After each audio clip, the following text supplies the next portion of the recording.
সমস্ত প্রশংসা সেই মহান স্রষ্টা রব্বুল আলামিনের, যার একটা বিধান ইসলামের আরকান পালন করার উদ্দেশ্য নিয়ে তারই ঘরে তথা মসজিদে হাজির হয়েছি। একবার আমরা অন্তর থেকে অন্যান্য সপ্তাহের মতো বলি আলহামদুলিল্লাহ। তারপরে পরে আমাদের নবী তাজদারি নবী জনাব আহমদ মুহাম্মদ মুস্তফা রাসূলুল্লাহ সাল্লাল্লাহু আলাইহি ওয়াসাল্লামের ওপর অসংখ্য দরুদ সালাম আল্লাহ বর্ষণ করেন। আল্লাহুম্মা আমিন। আল্লাহুম্মা সাল্লি আলাইহি ওয়া বারিক আলাইহি। মুসল্লিবর্গ, কোরআনুল কারিমের 30 পারা তথা আম্মা পারার একটা ছোট্ট সূরা লাস্টের দিকে, সূরা নাসর, তার সঙ্গে আমার রাসূলের একটা বাণী সঙ্গে রেখেছি। আলোচনা হবে কোরআন আর হাদিস সামনে রেখে ইনশাআল্লাহ। আলাইহি তাওয়াক্কালতু ওয়া ইলাইহি উনীব। তবে ইসলামের বিজয় সম্পর্কে আজকে কিছু কথা আপনাদের শোনাবো। তার আগে একটা কথা বলে নি। বিদায় হজের সময় লাস্ট ভাষণে আমার নবী বলেছিলেন, তারাকতু ফিকুম আমরাইনি, আমি তোমাদের সামনে দুটি জিনিস ছেড়ে যাচ্ছি। আমার রাসূলের শেষ ভাষণ, লাস্ট ভাষণ, জীবনের শেষ খুতবায় তিনি বলে গেলেন বিদায় হজের ভাষণে যে তোমাদের সামনে দুটি জিনিস ছেড়ে যাচ্ছি। সেই দুটি জিনিস যতদিন তোমরা আঁকড়ে ধরে থাকবে, মজবুত করে ধরে থাকবে, অর্থাৎ আমল করবে, মেনে চলবে, লান তাজিল্লু, তোমরা পথভ্রষ্ট হবে না, তোমরা গোমরাই হবে না, তোমরা ক্ষতিগ্রস্তের মধ্যে পড়বে না। আমার রাসূল গ্যারান্টি দিলেন। তাহলে অবশ্যই সেই দুটি জিনিসকে ধরে যদি মানুষ থাকে, আঁকড়ে ধরে থাকে, মজবুত করে ধরে থাকে, পথভ্রষ্ট হবে না। আর ছেড়ে দিলেই পথভ্রষ্ট। আমার রাসূলের কথা মতো সেই দুটি জিনিসকে, এক নম্বর হচ্ছে কিতাবুল্লাহ, আল্লাহ তাআলার কিতাব অর্থাৎ কোরআনুল কারিম। 30 পারার কোরআন, সমস্ত কোরআনটাকেই, সমস্ত আয়াতগুলিকে আমাকে প্রাধান্য দিতে হবে, মানতে হবে, আমল করতে হবে। দ্বিতীয়, সহিহ হাদিস, আমার রাসূল সাল্লাল্লাহু আলাইহি ওয়াসাল্লামের বাণী, চাল চলন, ওঠা বসা, কাজকর্ম, হুকুম আদেশ নিষেধ ইত্যাদি, এই জিনিসগুলি যদি ধরে থাকা হয় পথভ্রষ্ট হবে না মানুষ, গোমরা হবে না, হবে না, হবে না। যদি না মানে তাহলে অবশ্যই গোমরা হয়ে যাবে। এই খুতবার একটা অংশেই আমরা বলে থাকি মাঝে মাঝে সেই কথাটা, কে মাইয়ার হাদিহিল্লাহ ফালা মুদিল্লা লাহ, মান মানে যে ব্যক্তি, ইয়াহদিল্লাহ, আল্লাহ তাআলা হেদায়েত দিয়ে থাকেন বা দিয়েছেন, ফালা মুদিল্লা লাহ, তাকে কেউ গোমরা করতে পারবে না। পক্ষান্তরে উল্টো দিকে ওয়ামাই ইউজলিল ফালা হাদিয়া লাহ, আল্লাহ তাআলা যাকে গোমরা করে দিয়েছেন, পথভ্রষ্ট করে দিয়েছেন, তাকে কেউ হেদায়েত দিতে পারবে না। কথা দুটি মূল্যায়ন করতে হবে যে আল্লাহ তাআলা যে ব্যক্তিকে হেদায়েত দিয়েছেন তাকে কেউ পথভ্রষ্ট করতে পারবে না, আর উল্টো দিকে আল্লাহ তাআলা যাকে পথভ্রষ্ট করেই দিয়েছেন, গোমরাহ করেই দিয়েছেন, তাকে কেউ হেদায়েত আর দিতে পারবে না। তো বিদায়ী হজের ভাষণে তিনি কথাই বলেছিলেন, যখন সূরা নাসরের ইঙ্গিত এসেছিল আমার রাসূল বুঝে গিয়েছিলেন আমার শেষ সময় হয়ে গেছে। তিনি সে কথা ব্যক্ত করেছিলেন, উম্মতের সামনে স্বীকার করেছিলেন।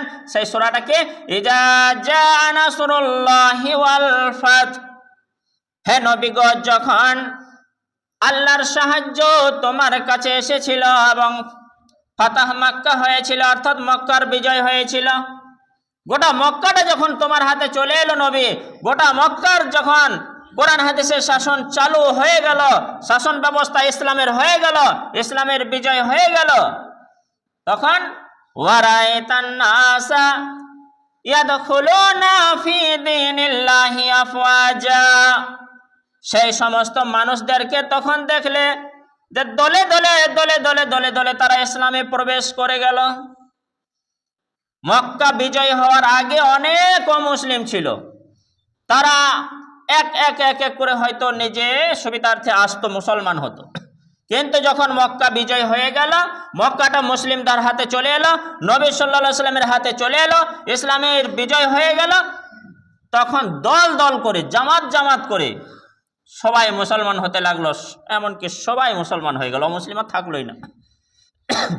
অতএব নবী গো, তোমাকে একটা ছোট্ট হুকুম দিচ্ছে, যখন ফাতাহ মক্কা হয়েছে, মক্কার বিজয় যখন হয়েছে, ইসলামের শাসন ব্যবস্থা যখন চালু হতে যাচ্ছে, ফাসাব্বিহ বিহামদি রাব্বিকা ওয়াস্তাগফির ইন্নাহু কানা তাওয়াবা, প্রশংসামূলক তাসবিহ বয়ান করো, পাঠ করো আল্লাহর নামে। ফাসাব্বিহ বিহামদি রাব্বিকা, হে নবী তুমি তাসবিহ বয়ান করো, পবিত্রতা বর্ণনা করো কোন পবিত্রতা? প্রশংসামূলক পবিত্রতা।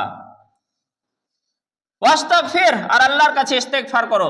ইন্নাহু কানা তাওয়াবা, নিশ্চয় তিনি তওবা গ্রহণকারী। আমরা শুনে থাকি মানুষ যখন বিপদে মুসিবতে পড়ে তখন আল্লাহকে বেশি ধরে, তো কই প্র্যাকটিক্যালে তো দেখা যাচ্ছে না। মানুষ দুশ্চিন্তার সময় আল্লাহকে বেশি বেশি ডাকে, তো গুনতিতে সংখ্যাতে যা ছিল তাই আছে না, ডাকতে হবে প্র্যাকটিক্যালি, আমলের দিক থেকে ফিরে আসতে হবে। একটা লম্বা হাদিস বলি, ভালো করে মন দিয়ে শুনে রাখি। হাদিসটা বর্ণনা করেছেন মুসলিম আছে, সহিহুল মুসলিম 1850 নম্বর হাদিস। বর্ণনা করেছেন আবু আব্দুল্লাহ হুজাইফা ইবনে আইমান। তো আবু আব্দুল্লাহ হুজাইফা ইবনে আইমান তিনি বর্ণনা করে বলছেন, আমি নবী করিম সাল্লাল্লাহু আলাইহি ওয়াসাল্লামের সাথে এক রাতে ছিলাম। তো নবী করিম সাল্লাল্লাহু আলাইহি ওয়াসাল্লাম রাত্রে নামাজে দাঁড়াইলেন।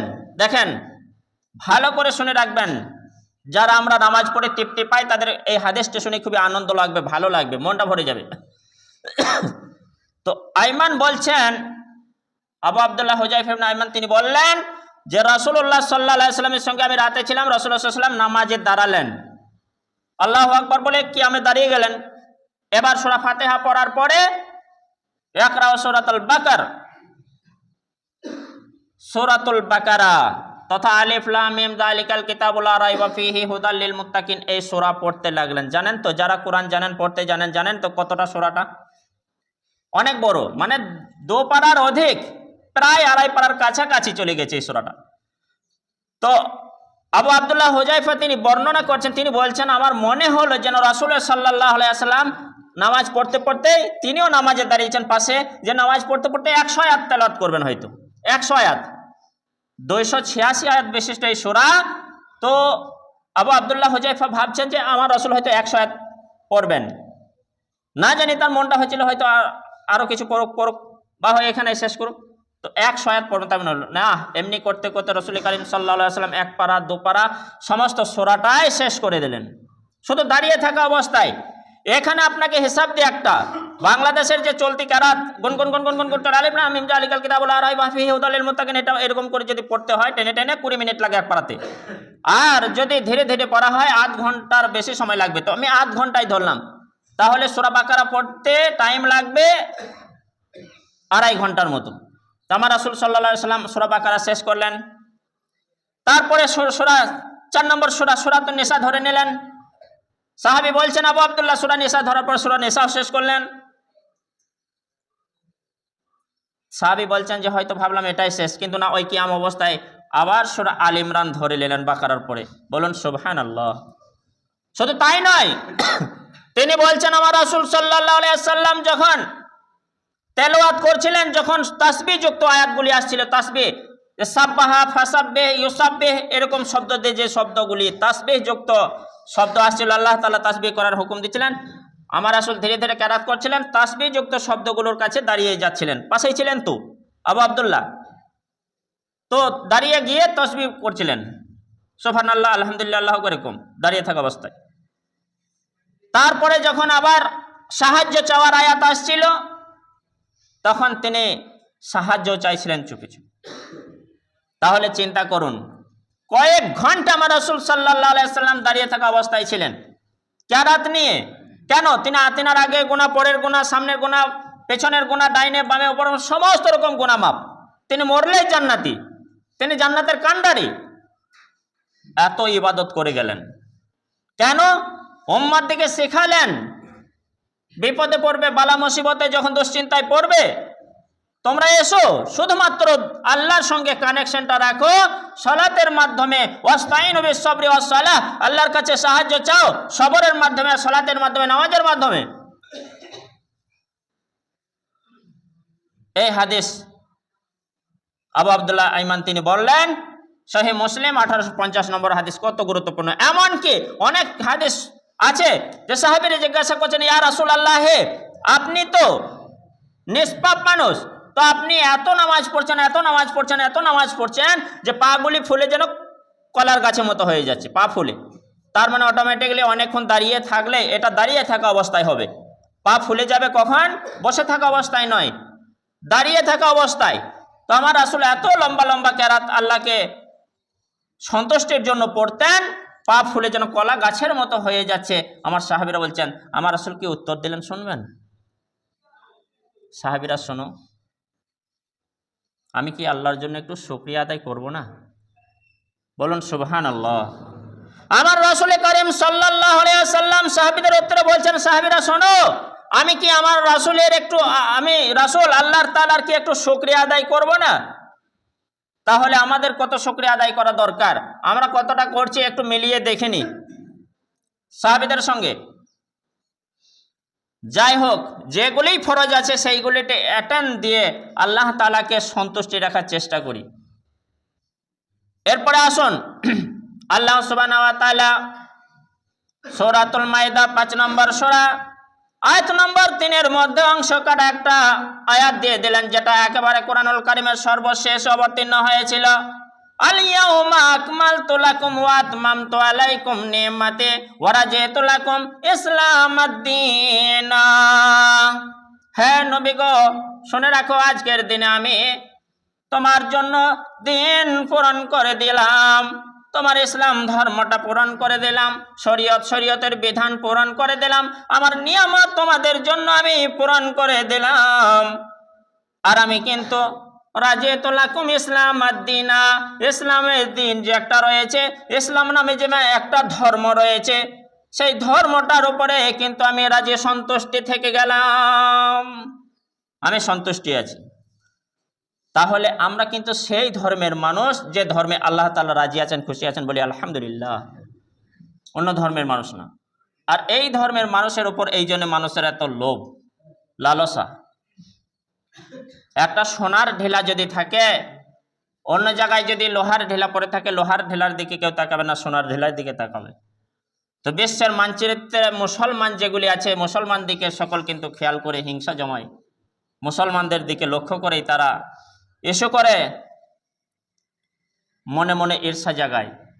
তো মুসলিম যদি শুধু আল্লাহ তাআলার কাছে অনুগত্য করে যায়, কখনোই তারা পরাস্ত হবে না, কখনোই পথভ্রষ্ট হবে না। সূরাতুল ফুরকান 25 নম্বর সূরা আয়াত নম্বর 73 আল্লাহ তাআলা বলেন, মাঝে মাঝে তো এই খুতবা কেন চালাতে হবে, না চালালে মানুষ হয়তো ঈমান আস্তে আস্তে হারিয়ে ফেলবে। একেবারে মরুভূমি যেমন হয়ে যায় জনশূন্য, সেরকম মানুষের মন থেকে ঈমান চলে যাবে, জনশূন্য হয়ে যাবে, ঈমান শূন্য হয়ে যাবে। তাই সেই আয়াত আল্লাহ তাআলা বলেন, ওয়াল্লাযিনা ইযা যুকিরু বিআয়াতি রাব্বিহিম লাম ইয়াখিরু আলাইহা সুম্মা ওয়া উমিয়ানা। সুম্মা বলা হয় কানে যারা শুনতে পায় না, যতই ঢোল পেটান কানে শুনতে পাবে না। আর উমিয়ন বলা হয়, আমা থেকে উমিয়ন, যে তারা চোখে দেখতে পায় না। তো কানে কালা আর চোখে কানা, দৃষ্টিহীন। তো ওয়াল্লাযিনা ইযা যুকিরু বিআয়াতি রাব্বিহিম, ওই সমস্ত লোকেরা যাদের কাছে আল্লাহ তাআলার আয়াতগুলিকে তেলাওয়াত করা হয়, কিসের জন্য? তোমরা এসো, তোমরা এসো, আল্লাহর পথে এসো, তোমরা এসো, ফিরে এসো, তোমরা ভালো কাজ করো, সৎ আমল করো। এই কথা যখন বলা হয়, লাম ইয়াখিরু আলাইহা সুম্মা উমিয়ানা, তারা এই কথাটাকে কালার মতো আর কানার মতো দেখে না। তার মানে 10টা বললে 9টা ছেড়ে দেয়, একটাও শোনে। আর 10টা বললে 10টাই যদি ছেড়ে দেয়, 10টা বলার পরে 10টাই যদি না শোনে, তাহলে ওই যে আল্লাহ তাআলার বাণী। তাহলে মানুষকে যখন বলা হয় যে আল্লাহকে চেনো, আল্লাহকে বুঝো, আল্লাহর কাছে সাহায্য চাও, কিসের মাধ্যমে? সবরের মাধ্যমে আর সালাতের মাধ্যমে। মানুষ যখন মারা যায়, আমরা একটা কথা বলি, এটা অন্যান্য ক্ষেত্রে হয়তো বলি কেউ কেউ, কিংবা বলি না, কি ইন্না লিল্লাহি ওয়া ইন্না ইলাইহি রাজিউন, 3টা অংশ বিশেষ একটা ছোট্ট আয়াত। তো এটা কারা বলে? কোরআন সাক্ষী দেয়, যারা ইমানদার মানুষ তারা অবশ্যই চরম করে মুখ থেকে বলে ফেলে। কিন্তু এটা সর্বক্ষেত্রে পকেটে 5টা টাকা ছিল, কোটোতে দেব নিয়ত করে এসছেন, নামাজের শেষে হাত ভরে কোটোয় দিতে যাচ্ছেন, টাকা নাই, এখানেও বলা যাবে ইন্না লিল্লাহ।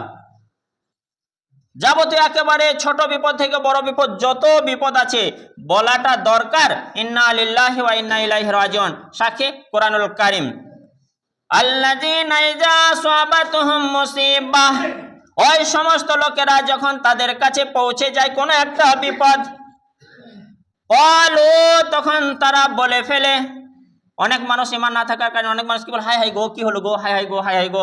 কিন্তু হাই হাই গো কি হলো গো সেটা পরে যা হবে হবে, কিন্তু প্রথমে কি বলতে হয়, প্রথমে কি বলা দরকার, প্রথমে কি বললে আল্লাহ খুশি হবেন। বা একটা মুমিন মানুষের প্রথম বাক্যটা কি, ক্বালু ইন্না লিল্লাহি ওয়া ইন্না ইলাইহি রাজিউন, নিশ্চয় আমরা সকলেই আল্লাহর জন্য আর আমরা সকলেই আল্লাহর কাছে ফিরে যাব। কে সুন্দর কথা। এই কথাটা যদি বলা হয় মনটা শান্ত পাওয়া যায়।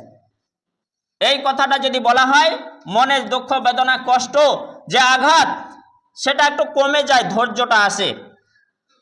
ইন্না লিল্লাহি, আমরা সবাই নিশ্চয় আল্লাহর জন্য, ওয়া ইন্না ইলাইহি রাজিউন, আমরা সবাই আল্লাহর কাছে ফিরে যাব। এটা বলা একান্তই দরকার। যদি এরকম বলে উলাইকা আলাইহিম সালাওয়াতুম মির রাব্বিহিম ওয়া রাহমাহ, তো আল্লাহ তাআলা গ্যারান্টি দিলেন যে যদি কেউ এরকম বাক্য ব্যবহার করে, এরকম আমল করে, প্রত্যেক বিপদে বিপদে যদি বলে যে আমরা আল্লাহর জন্য আর আল্লাহর কাছে ফিরে যাব, তাহলে তাদেরকে একটা আলাদা রকম পর্যায়ে রেখে ফজিলত সম্মান আল্লাহ কি দেন, তাদের ওপর শান্তি বর্ষণ করে। আল্লাহর তরফ থেকে শান্তি বর্ষণ করা হয়, রহমত বর্ষণ করা হয়, দয়া। আহা গো, আমরা বলি পারলে 2-10 টাকা দিয়ে উদ্ধার করি, কিন্তু আল্লাহ তাআলা যে দয়া বর্ষণ করবেন সেই দয়াতে তার কাজ হবে। আল্লাহ তাআলা যে রহমত বর্ষণ করবেন, যে শান্তি বর্ষণ করবেন, সেই শান্তিতে, সেই রহমতে, সেই দয়াতে তার অবশ্যই কাজ আসবে। আর উলাইকা হুমুল মুহতাদুন, তারাই হচ্ছে সঠিক প্রাপ্ত লোক। তাহলে মনে রাখতে হবে, আমার একেবারে ছোট্ট বিপদ থেকে বড় বিপদ, যে কোনো বিপদ হলেই সর্বপ্রথম বাক্য আমি মুসলিম, আমি মুমিন, আমি আল্লাহ মানি, আমি রসুল মানি। রাসূল সাল্লাল্লাহু আলাইহি ওয়াসাল্লাম শেষ ভাষণে বলেছেন যে কোরআন হাদিসকে ধরে থাকতে হবে, তবে হেদায়েতের পথে থাকবে। তাই আমার রাসূলের সেই বাণী, বিপদ আপদ হলে ইন্না লিল্লাহি ওয়া ইন্না ইলাইহি রাজিউন, এই কথা বলতে হবে। আর সবর, ওই সূরার মধ্যেই আগের আয়াতে আল্লাহ তাআলা বলেন আমি 4টি অংশ বিশেষ মানুষকে বিপদে ফেলে পরীক্ষা করি। ওয়ালা নাবলুওয়ান্নাকুম বিশাইয়্যিম মিনাল খাউফি ওয়াল জুই ওয়া নাকসিম মিনাল আমওয়ালি ওয়াল আনফুসি ওয়াস সামারাত ওয়া বাশশিরিস সাবিরিন। ওয়ালা নাবলুওয়ান্নাকুম, আমি অবশ্যই পরীক্ষা করব তাদেরকে, বা পরীক্ষা করে থাকি। বিশাইয়্যিম, কিছু জিনিসের মাধ্যমে, তার মধ্যে একটা ভয় দেখিয়ে। এই ভয়টা দারুণ একটা জিনিস, আতঙ্কটা দারুণ একটা জিনিস। খাবার সামনে আছে, কোন মানুষের মনে ভয় চিন্তা আতঙ্ক ঢুকে গেলে ওই খাবারগুলি খেতে ইচ্ছে করে না, খেয়ে নিলেও স্বাদটা পাওয়া যায় না। অনেক মানুষ রয়েছে যে টেনশনে টেনশনে চিন্তায় চিন্তায় না খেয়ে খেয়ে শুকিয়ে যাচ্ছে, ওজন কমে যাচ্ছে, এরকম হয়। তো আল্লাহ তাআলার হয়তো সেটা পরীক্ষা করে থাকেন। তারপর ওয়াল জু, ভোকা দিয়ে, ক্ষুধার্ত দিয়ে। তো যাই হোক, মাশাআল্লাহ আমাদের ভরপুর খাবার, 1 মাসের খাবার মজুদ আছে, আমাদের ভোকা দিয়ে এখন পরীক্ষা করেন নাই, খেতে দিয়ে পরীক্ষা করেন। ওয়া নাকসিম মিনাল আমওয়াল, আর কিছু মাল সম্পদ ধ্বংস করে। এটা হয় মাঝে মাঝে, কারো কারো ক্ষেত্রে হয়। যদি হয়ে যায় চলে যায়, দোষাবো না কাউকে যে আল্লাহ তাআলা আমাকে পরীক্ষা করেছেন, সবর করলে নেকি পাওয়া যাবে প্রচুর। ওয়াল আনফুস, কোন একটা আত্মা, কোন একটা নাফস, কোন একটা জান প্রাণ সদস্যকে আল্লাহ তাআলা তুলে নেন পরীক্ষার মাধ্যমে, তাদেরকে সবাইকে, পরিবারটাকে পরীক্ষা করব। ওয়াস সামারাত, মাঠের ফসল আছে অনেক, একেবারে ফসলটা হাতে আসবে, কাছে চলেই এসছে, সেই মোমেন্টে ফসলটা আল্লাহ তাআলা নষ্ট করে দেন, ধ্বংস করে দেন, পরীক্ষা করার জন্য। তো এই পরীক্ষাগুলির মাধ্যমে কারা পাস করবে, কারা পুরস্কার পাবে, ওয়াবাশশিরিস সাবিরিন, যারা সবর করবে, যে হ্যাঁ আল্লাহ ভালো বুঝেছেন, তিনিই দিয়েছিলেন, তিনিই নিয়েছেন। সব থেকে উত্তম কথা, উত্তম বাক্য, যে আল্লাহ দিয়েছিলেন, আল্লাহ নিয়েছেন, আর সবর করতে হবে। 1 মাস ধরে কানলাম, কপালে চাবড়ালাম, মাথা ঠকলাম, হাই হাই গো কি হলো গো, নার্ভাস হয়ে সোজা হয়ে দাঁড়াতে পারলাম না, তা করলে হবে না। নিজেকে শক্ত হয়ে দাঁড়াতে হবে, ইমানটা মজবুত হবে। আল্লাহ তুমি আমাকে সহযোগিতা করো, আল্লাহ ধৈর্য ধরো তৌফিক দাও, আর তুমি এই আমাকে পরীক্ষা করলে, এই পরীক্ষায় পাশ করে আমাকে পূর্ণ নিকে সব দাও, এরকম বাক্য ব্যবহার করতে হবে। যাই হোক, গায়ে একটা মায়াত হয়েছে, খুতবার বেশি লম্বা করছি না। বলে রাখি, মানুষ বিপদ আপদে পড়লে আল্লাহর দিকে ফিরে আসতে বা সাহায্য চাইতে হবে আল্লাহর কাছে 2টি জিনিসের মাধ্যমে। এই 2টি গেট, দরজা ধরুন, ব্লক অফিস পঞ্চায়েত আমরা তো মাঝে মাঝে যাচ্ছি, দুটি গেট থাকলে সেই দুটি গেটেই ঢুকতে হয়। দেখা পাওয়ার জন্য আল্লাহর কাছে সবরের মাধ্যমে 1 নম্বর একটা গেটে আসতে হবে, আর একটা গেটে সলাতের মাধ্যমে, নামাজের মাধ্যমে আসতে হবে। তাই আমরা যেন আল্লাহর কাছে সাহায্য চাই সলাতের মাধ্যমে, অবশ্যই আমরা সলাতগুলি আদায় করে মুসল্লির সংখ্যা বাড়াই। আর দ্বিতীয় কথা, সবরের মাধ্যমে মাঝে মাঝে সবর করে আল্লাহ তাআলা সকলকে সবর করার সুযোগ বা তৌফিক দেন বলি আল্লাহুম্মা আমিন। ওমা আলাইনা ইল্লাল বালাগ।